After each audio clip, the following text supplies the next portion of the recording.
Pero vamos a ver. ¿Hasta cuándo? ¿Hasta cuándo vamos a permitir que el miedo nos impida hacer la pregunta más evidente de toda la prensa del corazón? Hay temas de los que se habla hasta la saciedad, hasta el aburrimiento, pero luego están los silencios. Esos silencios sepulcrales que esconden las verdades más putrefactas. Y hoy, aquí en Salseo, vamos a coger una pala y vamos a empezar a cavar en el silencio más atronador de todos, el que rodea a Fidel Albiac. Porque un periodista valiente, Jesús Manuel Ruiz, ha decidido prender la mecha de una bomba que lleva demasiado tiempo desactivada. Una bomba que todos en la profesión conocen, que susurran por los pasillos, pero que nadie se atreve a detonar en público por pánico a las consecuencias. Y la bomba tiene un nombre y un apellido, Anabel Dueñas. El titular es un terremoto. Fidel Albiac podría abandonar a Rocío Carrasco por Anabel Dueñas. Leedlo otra vez, saboreadlo. No es un cotilleo cualquiera. Es la crónica de una traición anunciada, el capítulo final de una historia que empezó a escribirse con tinta de veneno hace muchos años. ¿Y sabéis qué es lo peor? Que la persona que paga la tinta, la casa y hasta el aire que respiran los protagonistas de esta traición, es la propia Rocío Carrasco. Pensemos fríamente en el panorama, porque es para que a uno le explote la cabeza. Tenemos a Rocío Carrasco, la mujer que ha montado el mayor espectáculo mediático de la historia de España para hablar de su sufrimiento, de su dolor, de cómo ha sido una víctima. La mujer que factura millones en nombre de su madre y de sus propias desgracias. Y con ese dinero, ¿qué hace? Porque aquí viene lo increíble, lo que desafía a toda lógica y a toda decencia. Con ese dinero, le da de comer, y muy bien, a su marido, Fidel Albiac. Hasta aquí, bueno, es su pareja. Pero es que no solo le da de comer a él. Le da de comer, le da un techo y le paga los caprichos a la presunta, supuesta y cada vez más evidente amiga especial de su marido, Anabel Dueñas. A los dos. Viven los tres. En esa famosa casa de Valdelagua, ese búnker de hormigón donde se ocultan las verdades, no hay un matrimonio. Hay un trío. Un triángulo tan anómalo, tan enfermo, que cuesta hasta describirlo. Y mientras estas dos, aspiradoras de recursos, como bien las han llamado, viven a cuerpo de rey, su propio hijo, David Flores, un chico con una discapacidad reconocida, tiene que ver cómo su madre es denunciada una y otra vez por no pasarle la miserable pensión de 200 euros que le corresponde por ley. Para su hijo no hay. Para el chiringuito de su marido y la amiguita, hay barra libre. Es una vergüenza moral que clama al cielo. Pero ¿cómo hemos llegado a esto? ¿Cómo una mujer permite que su marido meta en su propia casa a otra mujer, a la que luego convierte la protagonista de un musical en honor a su madre, mientras ella se sienta en un plató a llorar? La respuesta es tan oscura como el personaje que mueve los hilos, Fidel Albiac. Fidel, ese hombre que no tiene oficio ni beneficio conocido más allá de ser el marido de... Ese hombre que se sacó la carrera de Derecho no para defender a inocentes, sino para usarla como un garrote, como un arma para amenazar a periodistas y silenciar a todo aquel que se atreva a investigar su turbia existencia. Porque a finales de 2022, cuando este rumor cogió una fuerza imparable, cuando empezaron a filtrarse imágenes de él y Anabel en actitud más que cómplice, ¿qué hizo? Salió como un basilisco, con los ojos inyectados en sangre, y amenazó con demandar a todo Kiski. Y el miedo funcionó. La prensa, cobarde, agachó la cabeza. Nadie volvió a hablar del tema. Se impuso la ley del silencio. La ley de Fidel. Y mientras tanto, el espectáculo en la casa de Valdelagua continuaba. Rocío en los platós, facturando y poniendo a parir a toda su familia, hijos incluidos. Y Fidel y Anabel, sentaditos juntos en la grada de los estudios de televisión, viéndola. Apoyándola. O mejor dicho, viendo cómo su cajero automático seguía funcionando. Viendo cómo la farsa les permitía seguir viviendo esa vida de lujo y ocio a costa del apellido jurado y del sufrimiento televisado. Esto no es una historia de amor, ni de desamor. Esto es una partida de ajedrez donde una persona, Rocío, cree que es la reina, cuando en realidad no es más que un peón que va a ser sacrificado. Y las dos figuras que controlan el tablero, el rey y su nueva y ambiciosa reina, están esperando el momento justo para dar el jaque mate. Pero la pregunta clave, la que abre la puerta a todo el escándalo, sigue en el aire. ¿Cómo demonios llegó Anabel Dueñas a esa casa? ¿Fue una casualidad? ¿Una simple oferta de trabajo? ¿O fue, como todo apunta, el primer movimiento calculado de un plan diabólico para quedarse con todo? Porque el contrato que Fidel le hizo firmar a esa chica no era un contrato laboral, era una sentencia de secuestro. Y las cláusulas que contenía son tan perversas que demuestran que esto nunca fue por la música. Esto siempre fue una conspiración. Y es que para entender la magnitud de esta conspiración, para comprender cómo se teje una tela de araña tan perfecta, tenemos que viajar al origen de todo. Al momento exacto en el que el arquitecto de esta historia, Fidel Albiac, encontró la pieza que le faltaba para su macabro puzzle. Tenemos que irnos a una fiesta, a una de esas reuniones de la alta sociedad televisiva, en la mansión de la que fuera la gran amiga de Rocío, María Teresa Campos. En aquellos tiempos, María Teresa aún reinaba los fines de semana con su programa Qué tiempo tan feliz. Y allí, como parte de un grupo musical de verbena llamado Super Singles, que cantaba éxitos de ayer, de hoy y de siempre, estaba ella, Anabel Dueñas. Una chica más, una concursante de Operación Triunfo de una edición de la que nadie se acuerda, la octava expulsada, una voz del montón. Pero Fidel, que tiene un olfato especial para detectar la ambición y la falta de escrúpulos, la vio. No la vio un cazatalentos. La vio él. Y entre canapés y charlas insustanciales, se acercó a ella. No le ofreció un trabajo. Le susurró una promesa. Le dijo las palabras mágicas: oye, dame tu teléfono, que queremos hablar contigo para un proyecto profesional. Y Anabel, por supuesto, se lo dio. Y la llamaron. Y fue entonces cuando le pusieron sobre la mesa no un contrato, sino un pacto con el diablo. Unas condiciones tan absolutamente leoninas, tan humillantes y tan psicópatas, que cualquier persona con 2 dedos de frente habría salido corriendo. Pero Anabel no corrió. Anabel firmó. Escuchad bien cuáles eran las cláusulas de este supuesto fichaje profesional. Primera condición, y la más demencial de todas: tienes que venirte a vivir obligatoriamente con nosotros. ¿Perdón? ¿Qué clase de trabajo, que musical, por muy importante que sea, te exige vivir bajo el mismo techo que tus jefes? Esto no es un contrato, es una adquisición. Te compro a ti, a tu tiempo y a tu vida. Segunda condición, la clásica de cualquier secta: tienes que romper con todos y cada uno de tus amigos. La excusa era patética y paranoica. Según Fidel, eran personas perseguidas por Antonio David Flores, el ser, y no se podía filtrar absolutamente nada. Necesitaba asegurarse de que ella quedara completamente aislada, de que no tuviera nadie a quien contarle las extrañezas que vería en esa casa, de que su única realidad fuéramos nosotros. Una anulación completa. Y aquí viene la tercera condición. La definitiva. La que lo mancha todo de un morbo insoportable. Le dijo: tienes que romper con tu novio. Con un hombre con el que, por cierto, llevaba saliendo varios años. Yo ya soy mayor, y a lo mejor estoy chapada a la antigua, pero si a mí un hombre casado me ofrece un trabajo y me exige que deje a mi pareja para poder aceptarlo, yo no pienso que me esté ofreciendo un papel en un musical. Pienso que el papel que quiere que interprete es otro muy distinto, y el escenario es su propia casa.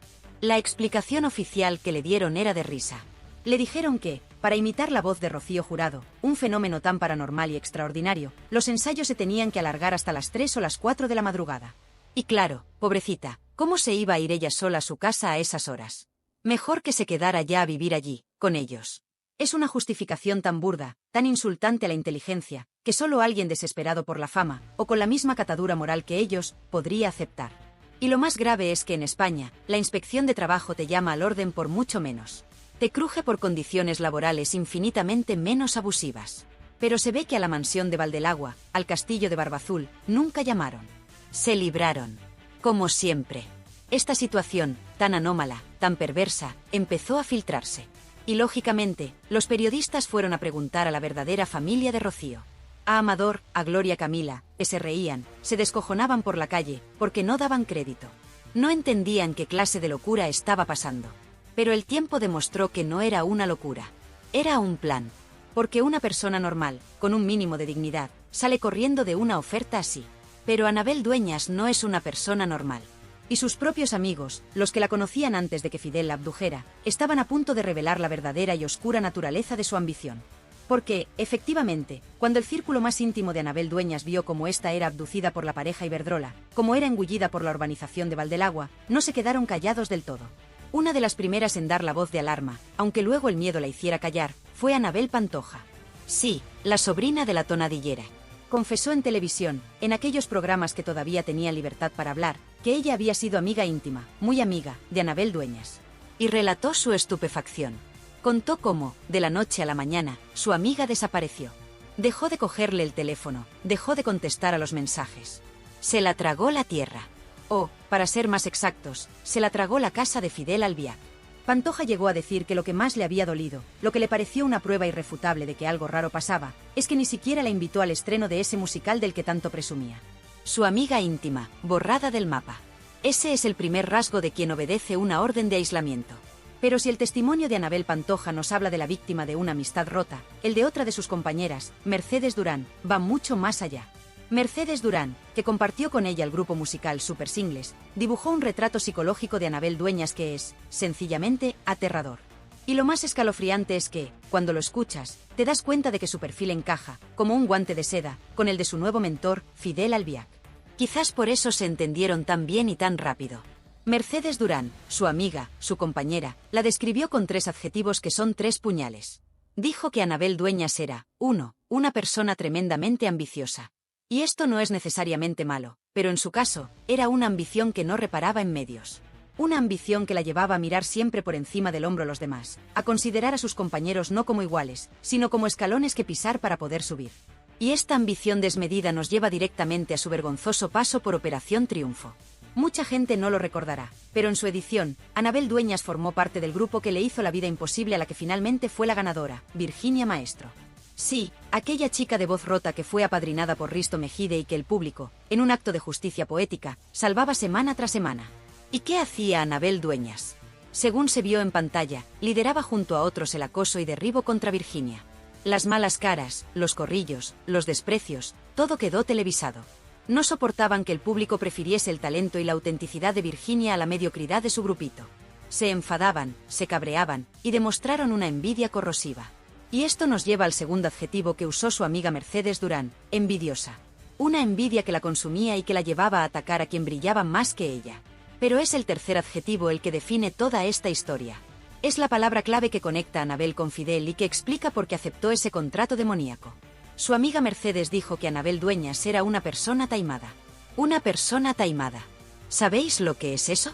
Es la definición perfecta del puñal por la espalda. Es la persona que jamás es transparente. La que nunca te dice la verdad, la que nunca te cuenta sus verdaderas intenciones. Es esa persona que te sonríe, que te adula, pero que en su interior está calculando cómo usarte, cómo sacarte provecho, cómo pisarte un proyecto profesional para quedárselo ella. Su propia amiga dijo que Anabel tenía por costumbre no contar nunca lo que hacía, por miedo a que los demás, que ella creía de su misma condición, le robasen las ideas. Piensa el ladrón que todos son ladrones. ¿A quién os recuerda este perfil? ¿A quién os recuerda esta forma de actuar en la sombra, de no dar la cara, de manipular, de sonreír mientras se planea la siguiente jugada? Es el retrato robot de Fidel Albiac. Por eso, cuando unimos las piezas, entendemos que Anabel Dueñas no es ninguna víctima. ¿Qué va? No la secuestraron contra su voluntad. Ella fue al secuestro encantada. Para una persona con ese perfil psicológico, las condiciones de ese contrato no eran una humillación, eran una oportunidad de oro. ¿Romper con mis amigos? Perfecto, así no tendré que dar explicaciones. ¿Dejar a mi novio? Un estorbo menos en mi camino hacia la cima. ¿Vivir con vosotros? Me estáis dando un acceso privilegiado al centro del poder, al dinero, a la fama que tanto ansío. No, aquí no hay un depredador y una pobre gacela. Aquí hay 2 tiburones que se encontraron en el mismo océano y se reconocieron al instante. Fidel vio en ella el mismo material del que él está hecho, ambición sin límites, 0 escrúpulos y una capacidad innata para la manipulación. Y ella vio en él al maestro, al padrino que le podía dar el atajo definitivo hacia el éxito que su escaso talento nunca le iba a proporcionar. Son almas gemelas. Son socios. Son, presuntamente, cómplices de un plan a largo plazo donde la única pieza sacrificable, la única persona que parece no enterarse de nada, es la que lo paga todo, Rocío Carrasco. Ella se cree la protagonista de su documental, cuando en realidad es la actriz secundaria, y cada vez más secundaria, de la película que están rodando a sus espaldas su marido y su protegida. Estos 2 se entienden sin hablar. Se comunican con la mirada de la gente taimada. Saben perfectamente lo que quieren y cómo conseguirlo. Y mientras uno amenaza a la prensa para que nadie investigue, la otra pone la cara de niña buena y ensaya canciones en el sótano de la casa de su benefactora. Es un equipo perfecto. Pero, admitámoslo por un segundo. Dejemos de lado que su perfil psicológico es el de una villana de manual. Olvidemos la traición a sus amigas, el acoso televisado, la ambición desmedida. Queda una pregunta en el aire. Al menos, ¿valía la pena artísticamente? ¿Era Anabel Dueñas la voz prodigiosa que nos vendieron, la única capaz de honrar a la más grande? ¿O era todo parte de la misma, gigantesca y cutre estafa? La respuesta a esa pregunta, queridas amigas, es un rotundo y sonoro no. No, Anabel Dueñas no era un talento oculto. No era una voz prodigiosa. Era, simple y llanamente, la pieza central de una estafa monumental. Y no lo decimos nosotros por decir. Lo dijo alto y claro uno de los pocos periodistas que tuvo el valor de ir a ver ese espectáculo y contar la verdad. Hablamos de Kiko Matamoros. Y sus palabras no fueron una crítica, fueron una demolición. Matamoros, con esa brutal honestidad que le caracteriza, describió lo que vio en el escenario de una forma que ha pasado a los anales del salseo. Dijo que la voz de Anabel Dueñas, la mujer escogida para reencarnar a la más grande, sonaba como un gato pisado. Imaginad la escena. En lugar del torrente de voz, del poderío y el desgarro de Rocío Jurado, lo que se encontraron los pocos que pagaron la entrada fue un chillido agudo, estridente y sin control. Contó que las canciones, himnos inmortales de nuestra cultura, se las tenían que ralentizar, ponerlas a cámara lenta, porque la pobre Anabel no llegaba, no tenía potencia, no tenía fuelle. Un sacrilegio musical en toda regla. Pero la vergüenza no terminaba ahí. Si la voz era un desastre, el movimiento era para echarse a llorar. Kiko Matamoros, buscando una comparación gráfica, dijo, con perdón para los ciudadanos de ese país, que aquella muchacha se movía por el escenario como una belga borracha. Torpe, sin gracia, sin el arte, sin el duende, sin esa forma de comerse el escenario que tenía la Jurado. Era una parodia involuntaria, un esperpento. Y la puesta en escena, ¡ay, la puesta en escena! Dijo que era pobre, escasa, cutre, impresentable. Que parecía la función de fin de curso de un bachillerato. Con una orquesta arrinconada, 8 trajes mal contados y una producción que daba auténtica lástima. En resumen, una tomadura de pelo. Una estafa envuelta en el nombre sagrado de Rocío Jurado para intentar engañar a la gente. ¿Y cuál fue el resultado de esta genialidad artística? El que cabía esperar, el fracaso más absoluto. Han tenido que cancelar funciones una y otra vez por no vender ni una triste entrada. Los teatros, vacíos. La gente no es tonta. Y de esa desesperación, de esa ruina, surge la idea más reciente y patética: convertir el Museo de Chipiona, ese que tampoco visita nadie, en una especie de barraca de feria ambulante. Llevar los trajes y los objetos de la Jurado de pueblo en pueblo, como el turronero, para ver si así, con el cebo de los recuerdos de la madre, consiguen meter con calzador el musical de la protegida. Es el reconocimiento implícito de que su producto es invendible. Y aquí es donde la historia se vuelve aún más oscura. ¿Por qué, si este fracaso es tan evidente, si la estafa es tan flagrante, por qué casi nadie en la prensa habla de ello? ¿Por qué se dedican horas y horas a la última tontería de las Campos, a si Alejandra Rubio ha discutido con no sé quién, temas que no le importan a nadie, y se impone un silencio de cementerio sobre este escándalo? La respuesta es una palabra de 5 letras: miedo. Miedo a Fidel Albiac. Miedo a ese hombre que, como ya contamos, a finales del 2022, cuando el rumor de su relación con Anabel era un clamor, amenazó con la ruina judicial a todo aquel que osara mencionarlo. Y la prensa, cobarde y arrodillada, obedeció. Creó un muro de silencio, una burbuja de protección en torno a la pareja y su satélite, permitiendo que la estafa continúe. Tienen pánico a una demanda de Fidel, un hombre que no ha trabajado en nada más que en perfeccionar el arte de la intimidación judicial. Y esto nos lleva al epicentro de la náusea. Al punto de no retorno de la vergüenza ajena. Nos lleva a Rocío Carrasco. La mujer que se llena la boca hablando de respeto. La mujer que ha construido un imperio mediático sobre la base de ser una víctima. Esa misma mujer es la que consiente, la que financia y la que aplaude esta profanación. La que permite que el legado de su madre, una de las artistas más grandes que ha dado este país, sea arrastrado por el fango y ridiculizado por una cantante de karaoke sin talento y con andares de belga borracha. Pero, ¿sabéis qué es peor que profanar la memoria de una madre? Abandonar a un hijo. Porque mientras Rocío Carrasco quema el dinero que ha ganado a expuertas en este circo sin gracia, en esta farsa musical que no va a ningún lado, sigue teniendo una denuncia sobre la mesa por no pagar la pensión de su propio hijo. 200 euros. 200 miserables euros para un chico con necesidades especiales. Para eso no hay. Para el capricho de Fidel, para la carrera inexistente de Anabel Dueñas, para pagar abogados que silencien a la prensa, para todo eso, hay millones. Pero para la sangre de su sangre, para su hijo David, no hay ni vergüenza. ¿Cómo se puede caer más bajo? ¿Cómo se puede mirar a una cámara y hablar de dolor mientras se comete una de las mayores crueldades que una madre puede cometer? Es una bancarrota moral absoluta. Un escándalo que va más allá del cotilleo y entra en el terreno de la indecencia humana. Con este panorama de fracaso artístico, ruina económica y bancarrota moral, el castillo de naipes no puede sostenerse. El final está escrito. Y ese final es la profecía que un hombre valiente se atrevió a pronunciar en voz alta, y que nosotros estamos a punto de sentenciar. Y es que cuando una mentira se hace tan grande, cuando un castillo de naipes se construye sobre cimientos de traición, abandono y fraude, no hay que ser adivino para saber lo que va a pasar. No hace falta una bola de cristal para ver las grietas que recorren los muros de esa fortaleza de Valdelagua. Esas grietas existen, y el derrumbe es inminente. El final de esta historia no es una posibilidad, queridas mías, es una certeza. Y es un final que huele a justicia poética, a esa que a veces tarda, pero siempre, siempre llega. Hay gente valiente, como el periodista Jesús Manuel Ruiz, que se ha atrevido a dibujar el mapa de este derrumbe, y cuando unes los puntos, el dibujo es desolador, sobre todo para una persona, Rocío Carrasco. Nos han vendido que su historia era la de una mujer resurgiendo de sus cenizas, pero ¿y si os digo que el verdadero giro de guión, el de 180 grados, está por llegar? El giro final no es el de la víctima que se hace fuerte, sino el de la emperatriz que se queda desnuda, sola y sin imperio. Porque el imperio se lo ha entregado en bandeja de plata a su peor enemigo, uno que duerme bajo su mismo techo. Pensadlo bien, amigas. Toda esta tragedia griega que ha montado tiene dos beneficiarios claros, dos personas que han engordado a su costa, Fidel Albiac y su inseparable Anabel Dueñas. ¿Y qué pasará cuando el telón caiga definitivamente? ¿Creéis de verdad que Fidel, ese hombre cuya única profesión conocida es la de gestionar el patrimonio y las desgracias de su mujer, se va a quedar a su lado para consolarla en la ruina?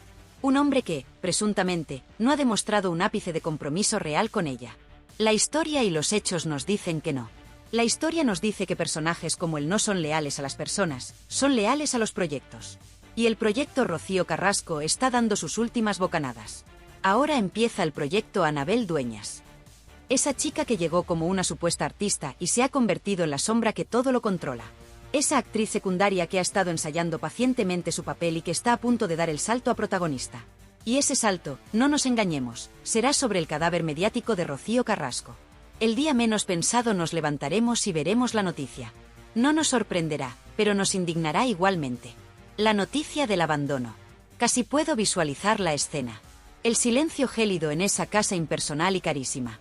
El sonido de una maleta cerrándose. Ni gritos, ni discusiones, porque la gente como ellos no discute, ejecuta. Una mirada fría, un hasta aquí hemos llegado, y la puerta cerrándose para siempre. Dejando a Rocío sola, en medio de un salón gigante, rodeada de los fantasmas de todas las personas a las que ha aniquilado por el camino. Sus hijos, su familia, todos sacrificados por un hombre que, en el momento final, la abandona por una versión más joven, más ambiciosa y, quizás, más parecida a él mismo. Ese es el verdadero final que se vislumbra. La traición definitiva. La que te inflige no un enemigo, sino la persona por la que lo has quemado todo. Y si alguien necesita una prueba de que este final está escrito, solo tiene que recordar la mayor vergüenza torera del año pasado, esa portada infame en la revista Lecturas. ¿Os acordáis? Rocío Carrasco, con una sonrisa que hoy sabemos falsa, anunciando su boda por la iglesia para antes de que acabase el 2024. ¡Qué valor! ¡Qué desfachatez! Mentirle a toda España en la portada de una revista. Una mentira de ese calibre tendría que haberla fulminado. Tendrían que haberla sometido a un polígrafo en directo. Pero no. El miedo a Fidel lo tapa todo. Y la pregunta es, ¿por qué mintió? Mintió, probablemente, por un puñado de euros, porque las facturas no se pagan solas. Y mintió, seguramente, en un intento desesperado de forzar a Fidel a comprometerse. Un órdago a la grande que le salió fatal. Porque Fidel nunca, jamás, se iba a casar por la iglesia con ella. Su boda civil fue un trámite para esquivar a Hacienda. Punto. Él no firma compromisos de por vida, él firma contratos de explotación con fecha de caducidad. Y la fecha de Rocío, parece, está a punto de vencer. Así que, después de todo este viaje por las alcantarillas de la ambición humana, la conclusión es demoledora. Tenemos a una mujer que, ciega de soberbia y de una dependencia emocional tóxica, ha permitido la profanación del legado de su madre, ha financiado el ascenso de la presunta amante de su marido, lo que es infinitamente peor, le ha dado la espalda a su propia sangre, a un hijo indefenso. ¿Y todo, para qué? Para acabar sola, abandonada y convertida en el hazmerreír de la crónica social que un día creyó conquistar. Y ahora, como siempre, en Tirando Salseo, la última palabra la tenéis vosotras, mi gente. Quiero que esta sección de comentarios eche humo. Quiero debate, quiero vuestra sabiduría. Os pregunto directamente, cuando todo esto estalle, ¿sentiréis pena por Rocío Carrasco o pensaréis que está recogiendo lo que sembró durante años? ¿Creéis que Anabel Dueñas es una pobre chica que se vio envuelta en algo grande, o es la más inteligente y malvada de esta partida de ajedrez? Y sobre Fidel. ¿Qué castigo merece un hombre que, presuntamente, ha vivido como un rey a costa del dolor ajeno y ha tejido una red de miedo a su alrededor? Quiero que me lo contéis todo aquí abajo. Leed los comentarios de las demás, responded, cread debate, porque este canal es nuestra plaza del pueblo, nuestro patio de vecinas donde podemos hablar sin pelos en la lengua. Vuestra opinión es el alma de Tirando Salseo. Y ya que estáis por ahí, si os ha gustado este repaso y queréis que sigamos destapando estas verdades, por favor, demostradlo. Es muy sencillo y me ayudáis más de lo que imagináis. Dejadme un me gusta, bien grande, ese dedito hacia arriba, para que el algoritmo de YouTube sepa que aquí hay tomate del bueno y se lo recomiende a más gente como nosotras. Si acabas de llegar y te gusta lo que ves, no te lo pienses. Dale al botón de suscribirse y únete a esta familia de salseo sin censura. Y, sobre todo, no te olvides de la campanita.